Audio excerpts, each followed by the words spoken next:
جب Turkey world war 1 ہار گیا۔ الائڈ فورسز نے سلطنت عثمانیہ کو کافی حصوں میں تقسیم کر دیا۔ ترکی کو ایک سیکولر اسٹیٹ ڈکلیئر کر دیا گیا، یعنی ترکی کا کوئی مذہب نہیں ہوگا۔ ارطغرل کا یہ جو کردار ہے اس کی ٹائمنگ بہت اہم ہے۔ یہ اب چلایا گیا ہے تاکہ 2023 سے پہلے لوگوں کو مینٹلی اس چیز کے لیے پریپیئر کیا جائے۔ 2023 کے بعد شاید وہ خلافت کلیم کریں اور بہت سے مسلم ممالک اس میں ان کو سپورٹ بھی کریں۔ ٹریٹی آف لوزین، اس کے تحت ترکی کو مکہ مکرمہ اور مدینہ منورہ کا کنٹرول بھی ترکی کے پاس جائے گا، جس کی مخالفت سعودی عرب کرے گا۔ دوستو، ویڈیو میں آگے بڑھنے سے پہلے آپ ہمارے چینل کو سبسکرائب کر لیں اور ویڈیو کو لائک کرنا مت بھولیے گا۔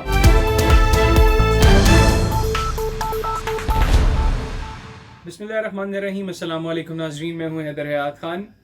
آج کی ویڈیو میں ہم آپ کو خلافت عثمانیہ کے حوالے سے جو ٹریٹی آف لوزین ہوئی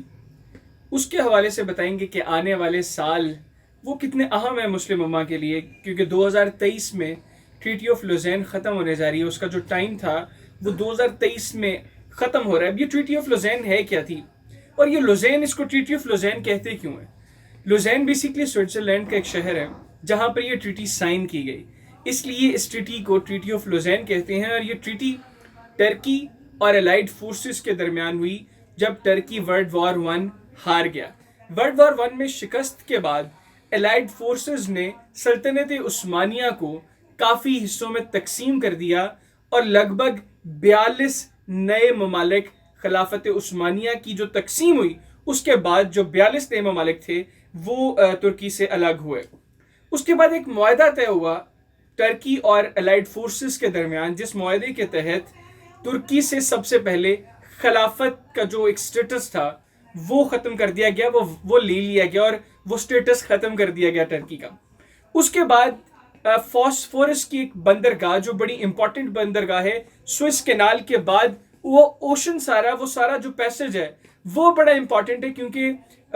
یورپ سے جو ایشیا میں جتنی ٹریڈ ہوتی ہے، جو میریٹائم ٹریڈ ہوتی ہے، وہ فاسفورس بندرگاہ اور اس اوشن سے، اس سمندر کے اس حصے سے گزر کر جاتی ہے۔ تو اس معاہدے کے تحت ترکی کو اس چیز کا پابند کیا گیا کہ ترکی وہاں سے اس راستے سے گزرنے والے کسی جہاز سے کوئی ٹیکس وصول نہیں کر سکے گا۔ ایک اور امپورٹنٹ چیز کہ ٹرکی آئل پیٹرول ڈرلنگ نہیں کر سکے گا، اور فاسفورس کی وہ جو بندرگاہ ہے اس کے گرد تیل کے وافر ذخائر موجود ہیں، اور 1923 میں جب یہ معاہدہ ہوا تو ترکی سے یہ اختیار بھی چھین لیا گیا کہ ترکی وہاں پر پیٹرول ڈرلنگ نہیں کر سکے گا۔ اس کے علاوہ ترکی کو ایک سیکولر اسٹیٹ ڈکلیئر کر دیا گیا، یعنی ترکی کا کوئی مذہب نہیں ہوگا، کوئی اسپیسیفک اسٹیٹ ریلیجن نہیں ہوگا، اور یہ ایک جو ریلیجس ایک فیکٹر تھا اس کو ختم کر کے ٹرکی کو ایک سیکولر اسٹیٹ وہ ڈکلیئر کر دیا گیا۔ اب موجودہ حالات کے ساتھ اس کا کمپیریزن کریں تو آج کے دور میں ایک پاکستان کے اندر خاص طور پر ایک ڈرامہ بڑا پاپولر ہے جس کا نام ہے ارطغرل، اور یہ کردار بڑا اہم ہے۔ ترکی کی تاریخ میں اس کردار کی بہت اہمیت ہے۔ اس کردار کی اہمیت اس لیے کہ خلافت عثمانیہ جس بادشاہ کے بعد شروع ہوئی، جس سے یہ سلسلہ شروع ہوا، جو عثمان تھے ان کے والد تھے ارطغرل، اور آج کل یہ جو سارا اس کی ٹائمنگ جو اتنی امپورٹنٹ ہے وہ یہ بھی ایک فیکٹر اس میں یہ بھی ہے کہ 1923 کا یہ جو معاہدہ تھا وہ اب 2023 میں ختم ہونے جا رہا ہے۔ تو 2023 کے بعد خلافت عثمانیہ کا جو امپیکٹ تھا، جو اس مسلمانوں کی اور اسلام کی جو بلندی تھی، وہ سب کچھ اب دوبارہ اس جانب لے کے جانے کی کوشش کی جائے گی۔ اب 2023 کے معاہدے کے تحت جو 2023 میں معاہدہ ختم ہو رہا ہے، اس کے بعد کون سی ایسی چیزیں ہیں جو ٹرکی کر سکے گا؟ سب سے پہلے تو جو سیکولرزم ٹرکی کے اندر ہے اس کو ختم کر کے ٹرکی اسلام کو بطور ریلیجن اپنے ملک میں اس چیز کا نفاذ کر سکتا ہے کہ ٹرکی کا اسٹیٹ ریلیجن اسلام ہوگا۔ یہ ایک بڑی امپورٹنٹ چیز ہے۔ اس کے علاوہ ایک اور اہم چیز، ٹرکی خلافت کو کلیم کر سکتا ہے، کیونکہ 1923 سے پہلے ٹرکی خلافت کا مرکز تھا۔ اس کے حوالے سے آگے چل کے تھوڑی سی بات کرتے ہیں۔ ایک دو اور اہم چیزیں، جو فاسفورس کی بندرگاہ ہے اور وہ جو سارا اوشن کا جو پیسج ہے وہ اس کے اوپر ٹرکی اب ٹیکس کلیم کر سکتا ہے، اور اس کے لیے جو ٹرکی کے کچھ پلانز ہیں وہ یہ ہیں کہ ٹرکی ایک نئی کینال بنائے گا جہاں سے یہ ساری ٹریڈ کے لیے جو میریٹائم جتنی وہاں سے بڑے جہاز گزرتے ہیں یورپ کے، ان کو ایک نیا پیسج دیا جائے گا، اور اس کینال کا نام استنبول کینال رکھا جائے گا، جہاں سے وہ جہاز ایشیا کے جانب ٹریڈ کے لیے جو روٹ ہے وہ ان کو ایک ڈائیورژن تھوڑی سی دی جائے گی۔ اس کے بعد جو فاسفورس کی بندرگاہ ہے اور اس کے ارد گرد کی جو سمندر کا سارا جو احاطہ ہے، وہاں پر ٹرکی پیٹرول ڈرلنگ کرے گا، جس سے ٹرکی کو اکنامکلی بہت زیادہ فائدہ ہوگا۔ اب یہ جو معاہدہ تھا، اس میں گارنٹیر کے طور پر ترک فوج کو رکھا گیا کہ ترکی کو اس چیز کا پابند کرنے کے لیے ترکی کی فوج اپنا کردار ادا کرے گی۔ گزشتہ چند سالوں میں ترکی کے اندر بغاوت کا کچھ عنصر دیکھا، ہم نے دیکھا کہ ترک صدر رجب طیب اردوان کے خلاف ان کی فوج نے بغاوت کی، جس کو ترک لوگوں نے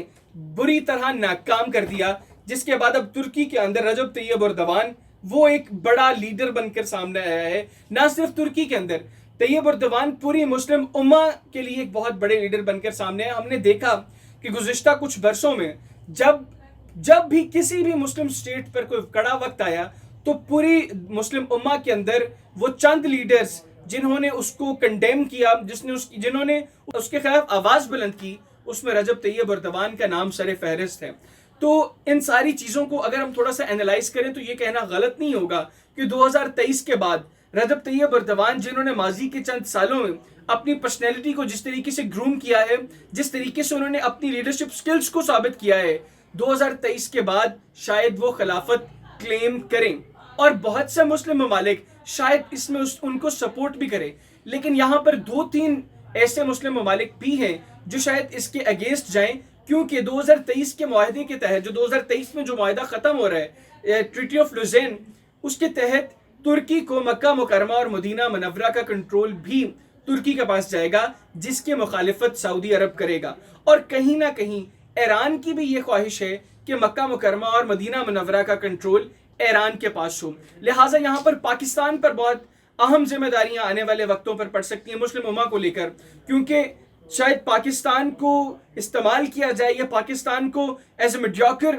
اپنا کردار ادا کرنے کی کوشش کرنا پڑے، لیکن یہ بڑا مشکل ہوگا پاکستان کے لیے، کیونکہ ایک جانب ایران جو پاکستان کا ہمسایہ ملک ہے، پاکستان ایران کے ساتھ اپنے خراب تعلقات افورڈ نہیں کر سکتا۔ اسی طرح سعودی عرب کے ساتھ پاکستان کے بہت اہم تعلقات ہیں، پاکستان سعودی عرب کے ساتھ بھی اپنے تعلقات کی خرابی افورڈ نہیں کر سکتا۔ رہی بات ترکی کی، تو ماضی کے کچھ سالوں میں ہر اہم موڑ پر جہاں میں مسلم امہ کی سپورٹ درکار تھی، ترکی ہمارے ساتھ کھڑا تھا۔ شاید ان چند مسلم ممالک میں ترکی سب سے آگے تھا جنہوں نے ہمیں ہر مشکل گھڑی میں سپورٹ کیا۔ لہٰذا ایسے میں ترکی کے اگر ہم اگینسٹ جاتے ہیں تو یہ بھی بہت مشکل ہوگا پاکستان کے لیے۔ کچھ ماہ پہلے جو کوالالمپور سمٹ ہوا، اس میں بھی پاکستان نہیں گیا، جسے شاید یہ تاثر ایک گیا کہ پاکستان اور ترکی کے تعلقات سے تھوڑے سے خراب ہوں، لیکن اس کے فوراً بعد رجب طیب اردوان کا پاکستان کا دورہ اور پاکستان کی مجبوری کو سمجھنا، وہ اس چیز کو تھوڑا اس نے بیک کیا کہ نہیں، پاکستان اور ترکی کے تعلقات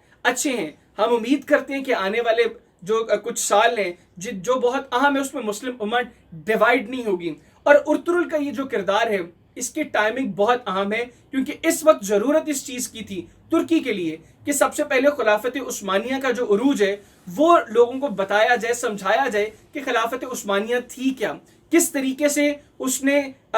پوری دنیا کے اندر ایک ٹرینڈ چینج کیا، جو دنیا کی کا رہن سہن تھا، جو حکمرانوں کا جو ٹرینڈ تھا اس کو تبدیل کیا، حکمرانوں کی سوچ کیا ہونی چاہیے وہ سب کچھ بتایا۔ اسی لیے یہ ارطغرل جو سیزن اب چل رہا ہے آج کل پاکستان میں بہت پاپولر ہے، یہ اب چلایا گیا ہے تاکہ 2023 سے پہلے لوگوں کو مینٹلی اس چیز کے لیے پریپیئر کیا جائے، اور آنے والے کچھ سال اس حوالے سے بہت اہم ہوں گے، اور ہم امید کرتے ہیں کہ مسلم امہ اس میں ڈیوائیڈ نہیں ہوگی اور ایک مشت ہو کر مسلم امہ کفر کا مقابلہ کرے گی، کیونکہ کفر کا جو آج کل جس طریقے سے کفر ہر جگہ راغب ہو چکا ہے، اس کنٹرول کو ختم کرنے کے لیے بہت اہم ہے کہ مسلم امہ ایک پلیٹ فارم پر آئے، ایک پیج پر آئے۔ اس کے لیے ایک لیڈرشپ کی ضرورت ہے، ایک لیڈر کو آگے آنا ہوگا، اور ابھی جو معاملات چل رہے ہیں ایسا لگ رہا ہے کہ رجب طیب اردوان اس لیڈر کے طور پر سامنے آئیں گے۔ بہت شکریہ۔